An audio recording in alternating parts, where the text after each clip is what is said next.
দেবভূমি ভারতে যুগে যুগে অবতার রূপে জন্মেছেন স্বয়ং ঈশ্বর।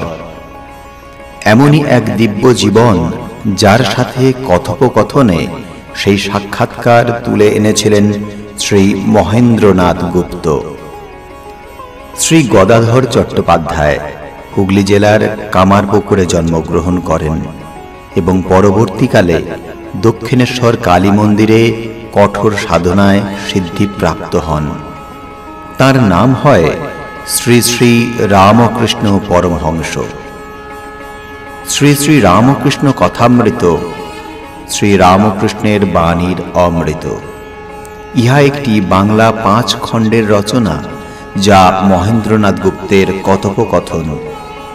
শ্রী শ্রী রামকৃষ্ণ কথামৃত একটি পবিত্র ধর্মগ্রন্থ হিসাবে অনুসারীদের মধ্যে সম্মানিত।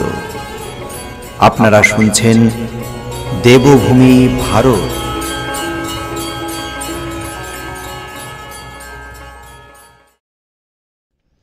তৃতীয় পরিচ্ছেদ।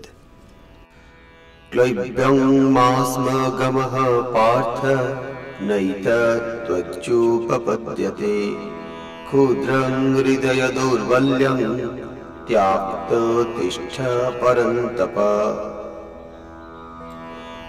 ভক্তির তম যার হয় তার বিশ্বাস জ্বলন্ত। ঈশ্বরের কাছে সেরূপ ভক্ত জোর করে, যেন ডাকাতি করে ধন কেড়ে লওয়া। মারো, কাটো, বাঁধো, এইরূপ ডাকাত পরা ভাব।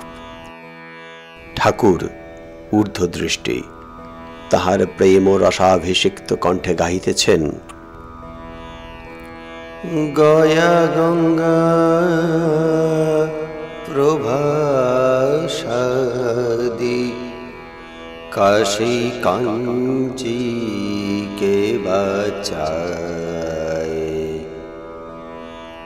গয়া গঙ্গা প্রভাসাদি কাশী কাঞ্চি কে বাঁচায়। কালী কালী কালী বলে আমার জপা যদি ফুরায়। গয়া গঙ্গা প্রভাসাদি কাশী কাঞ্চি কে বাঁচায়। ত্রিসন্ধ্যা যে বলে কালী পূজা সন্ধ্যা সে কি চায়। ত্রিসন্ধ্যা যে বলে কালী পূজা সন্ধ্যা সে কি চায়। সন্ধ্যা তার সন্ধানে ফেরে কভু সন্ধি নাহি পায়। গয়া গঙ্গা প্রভাসাদি কাশী কাঞ্চি কে বাঁচায়।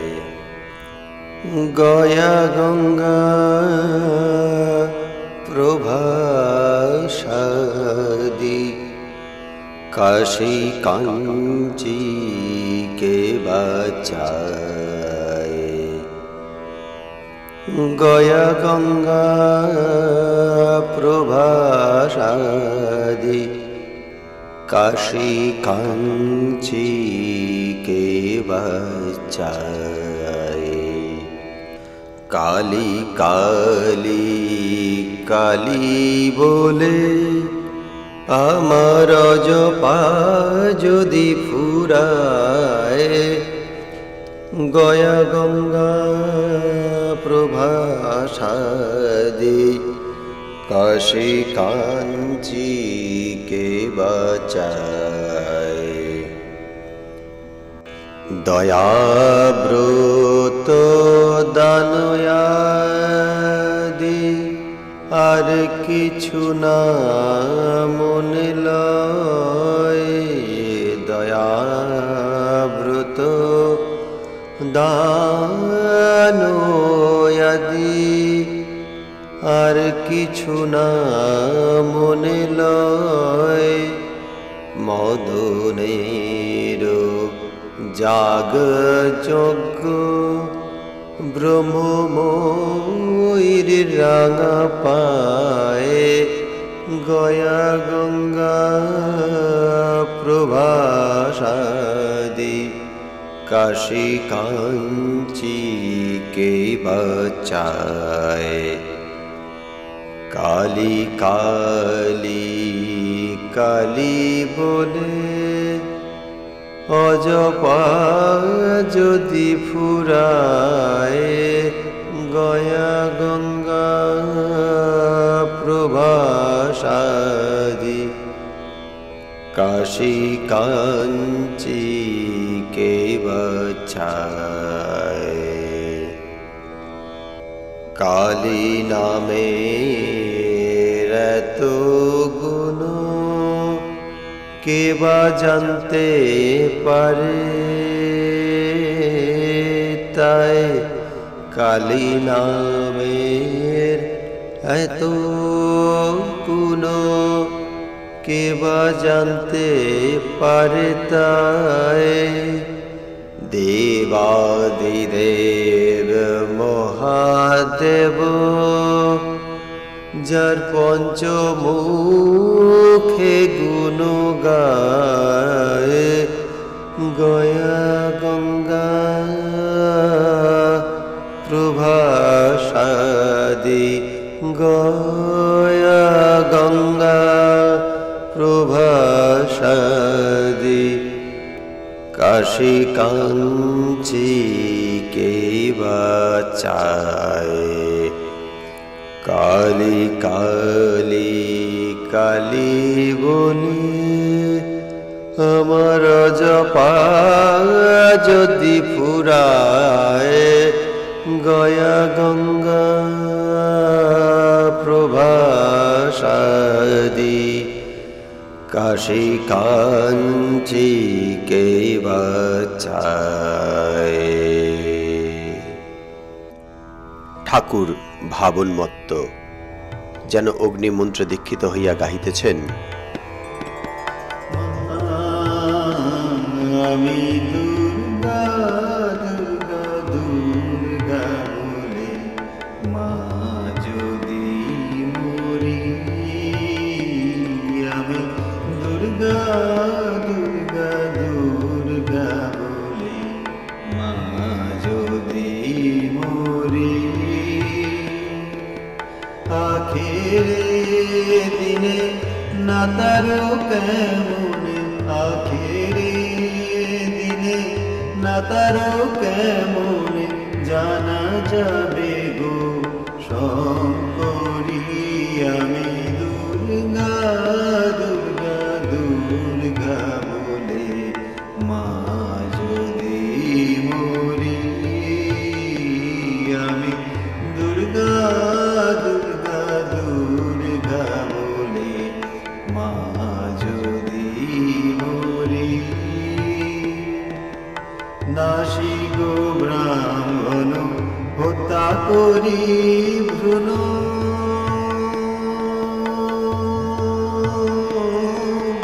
নাসি গো ব্রাহ্মণ হত্যা করি ভ্রূণ, মা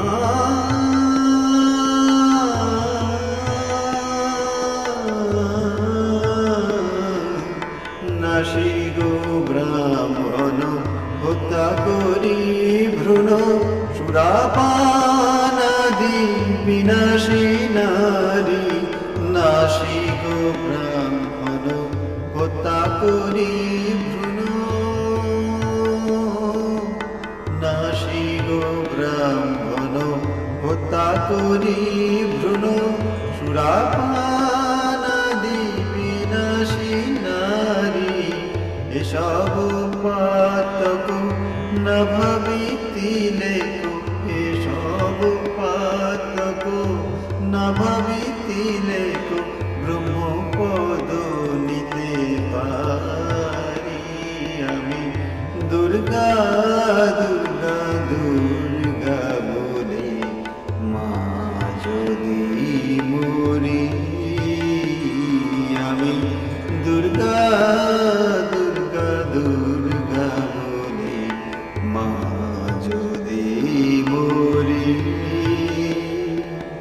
আখেরে দিনে না তারো কেমনে, আখেরে দিনে না তারো কেমনে জানা যাবে গো শঙ্করী। আমি দুর্গা দুর্গা দুর্গা বলি মা যদি মরি, আমি দুর্গা দুর্গা দুর্গা বলি দুর্গা দুর্গা দুর্গা বলি দুর্গা দুর্গা দুর্গা বলি মা যদি মরি। কি আমি তার নাম করেছি? আমার আবার পাপ। আমি তার ছেলে, তার ঐশ্বর্যের অধিকারী, এমন রোগ হওয়া চাই। তমগুণকে মোড় ফিরিয়ে দিলে ঈশ্বর লাভ হয়। তার কাছে জোর করো। তিনি তো পর নন, তিনি তো আপনার লোক। আবার দেখো, এই তমর গুণকে পরের মঙ্গলের জন্য ব্যবহার করা যায়। বৈদ্য 3 প্রকার: উত্তম বৈদ্য, মধ্যম বৈদ্য, অধম বৈদ্য। যে বৈদ্য কিনা এসে নাড়ি টিপে ওষুধ খেয়েও হে এই কথা বলে চলে যায়, সে অধম বৈদ্য। রোগী খেলে কিনা এ খবর সে লয় না। যে বৈদ্য রোগীকে ঔষধ খেতে অনেক করে বুঝায়, যে মিষ্ট কথায় বলে, ও হে, ঔষধ না খেলে কেমন করে ভালো হবে, লক্ষ্মীটি খাও, আমি নিজে ওষুধ মেরে দিচ্ছি, খাও, সে মধ্যম বৈদ্য। আর যে বৈদ্য রোগী কোনো মতে খেল না দেখে বুকে হাঁটু দিয়ে জোর করে ওষুধ খাইয়ে দেয়, সে উত্তম বৈদ্য। এইটি বৈদ্যের তমগুণ। এই গুণে রোগীর মঙ্গল হয়, অপকার হয় না। বৈদ্যের মতো আচার্যও 3 প্রকার। যিনি ধর্মোপদেশ দিয়ে শিষ্যদের আর কোনো খবর লন না, সে আচার্য অধম। যিনি শিষ্যদের মঙ্গলের জন্য তাদের বারবার বুঝান, যাতে তারা উপদেশগুলি ধারণা করতে পারে, অনক অনুনয় বিনয় করেন, ভালোবাসা দেখান, তিনি মধ্যম থাকেন আচার্য।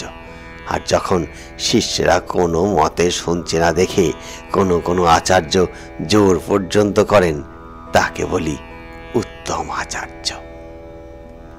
একজন ব্রাহ্মভক্ত জিজ্ঞাসা করিলেন, ঈশ্বর সাকার না নিরাকার? শ্রীরামকৃষ্ণ বলিলেন, তাঁর ইতি করা যায় না। তিনি নিরাকার, আবার সাকার। ভক্তের জন্য তিনি সাকার। যারা জ্ঞানী, অর্থাৎ জগৎকে যাদের স্বপ্নবৎ মনে হয়েছে, তাদের পক্ষে তিনি নিরাকার। ভক্ত জানে আমি একটি জিনিস, জগৎ একটি জিনিস। তাই ভক্তের ঈশ্বর ব্যক্তি হয়ে দেখা দেন। জ্ঞানী যেমন বেদান্তবাদী কেবল নেতি নেতি বিচার করে, বিচার করে জ্ঞানীর বোধে বোধ হয় আমি মিথ্যা, জগৎ মিথ্যা, স্বপ্নবৎ। জ্ঞানী ব্রহ্মকে বোধে বোধ করে, তিনি যে কি মুখে বলতে পারে না। কি রকম জানো, যেন সচ্চিদানন্দ সমুদ্র, কুল কিনারা নাই। ভক্তিহীনে স্থানে স্থানে জল বরফ হয়ে যায়, বরফ আকারে জমাট বাঁধে। অর্থাৎ ভক্তের কাছে তিনি ব্যক্তভাবে কখনো কখনো সাকার রূপ ধরে থাকেন। জ্ঞান সূর্য উঠলে সে বরফ গলে যায়, তখন আর ঈশ্বরকে ব্যক্তি বলে বোধ হয় না, তার রূপ দর্শন হয়। তিনি কি মুখে বলা যায় না। কে বলবে? যিনি বলবেন তিনিই নাই, তার আমি আর খুঁজে পান না। বিচার করতে করতে আমি আর কিছুই থাকে না, আমি আর কিছু থাকে না। পেঁয়াজের প্রথমে লাল খোসা তুমি ছাড়ালে, তারপর সাদা পুরু খোসা। এই রূপ বরাবর ছাড়াতে ছাড়াতে ভিতরে কিছু খুঁজে পাওয়া যায় না। যেখানে আমি নিজেই খুঁজে পাওয়া যায় না, আর খুঁজেই বা কি, সেখানে ব্রহ্মের স্বরূপ বোধে বোধ কিরূপ হয় সে কথা কে বলবে? একটা লুনের পুতুল সমুদ্র মাপতে গিয়েছিল। সমুদ্রে যাই নেমেছে অমনি গলে মিশে গেল, তখন খবর কে দিবে? হ্যাঁ, পূর্ণ জ্ঞানের লক্ষণ কি জানো? পূর্ণ জ্ঞান হলে মানুষ চুপ হয়ে যায়। তখন আমিরূপ লুলের পুতুল সচ্চিদানন্দরূপ সাগরে গলে এক হয়ে যায়, আর একটুও ভেদ বুদ্ধি থাকে না। বিচার করা যতক্ষণ না শেষ হয় লোকে ফরফর করে তর্ক করে, শেষ হলে চুপ হয়ে যায়। কলসি পূর্ণ হলে কলসির জল পুকুরের জল এক হলে আর শব্দ থাকে না। যতক্ষণ না কলসি পূর্ণ হয় ততক্ষণই শব্দ। আগেকার লোকেরা বলতো কালা পানিতে জাহাজ গেলে ফেরে না। আমি বলে ঘুচিবে জঞ্জাল। হাজার বিচার করো আমি যায় না, তোমার আমার পক্ষে ভক্ত আমি, এ অভিমান ভালো। ভক্তের পক্ষে সগুণ ব্রহ্ম, অর্থাৎ তিনি সগুণ একজন ব্যক্তি হয়ে রূপ হয়ে দেখা দেন। তিনি প্রার্থনা শুনেন। তোমরা যে প্রার্থনা করো তাকেই করো। তোমরা বেদান্তবাদী নও, জ্ঞানী নও, তোমরা ভক্ত। সাকার রূপ মানো আর না মানো এসে যায় না। ঈশ্বর একজন ব্যক্তি বলে বোধ থাকলেই হলো। যে ব্যক্তি প্রার্থনা শুনেন, সৃষ্টি স্থিতি প্রলয় করেন, সে ব্যক্তি অনন্ত শক্তি। ভক্তি পথেই তাকে সহজে পাওয়া যায় গো, ভক্তি পথেই তাকে সহজে পাওয়া যায়।